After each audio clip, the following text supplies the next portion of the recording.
6-cı siniflər üçün güvən nəşrindən funksiyalar mövzusundan belə bir testin həllinə baxırıq. Ax kvadratı üstəgənsin bx üstəgənsin c funksiyası üçün aşağıdakılardan hansı doğrudur? Deməli, biz görürük ki, parabolanın qolları yuxarı istiqamətdir. Deməli, x kvadratının əmsalı, yəni a-sı 0-dan böyükdür. Yox, parabolanın qolları yuxarıdırsa, a-sı 0-dan böyük olur. Və bu parabola y oxunu hansı nöqtədə kəsirsə, o c nöqtəsi adlanır. Görürsünüz, bu nöqtədə kəsir.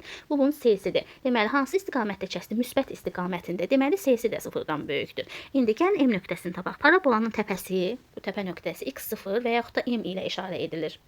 x0 və yaxud da m. Deməli, düsturu isə mənfi b bölünsün 2a-dır. Təpə nöqtəsi nədir? Baxın. Bu təpə nöqtəsi buradır. Buradan yuxarı çıxsaq, görürsünüz, x oxunu müsbət istiqamətdə kəsdiyi üçün təpə nöqtəsinin işarəsi müsbətdir. Yəni, bunun m-i 0-dan böyükdür təpə nöqtəsi. Yəni, mənfi b bölünsün 2a 0-dan böyükdür. Yaxşı, 0-dan böyüksə bu a da 0-dan böyükdür. Axı, ifadədə biz nə tapdıq? Deməli, a müsbətdir. B nə olmalıdır ki, bu bərabərsizlik ödəsin? B-nin işarəsi mənfi olmalıdır ki, b 0-dan kiçik olmalıdır ki, bura bir mənfi qoyanda mənfi ilə mənfi bir-birini müsbətə çevirsin və bərabərsizlik doğru olsun.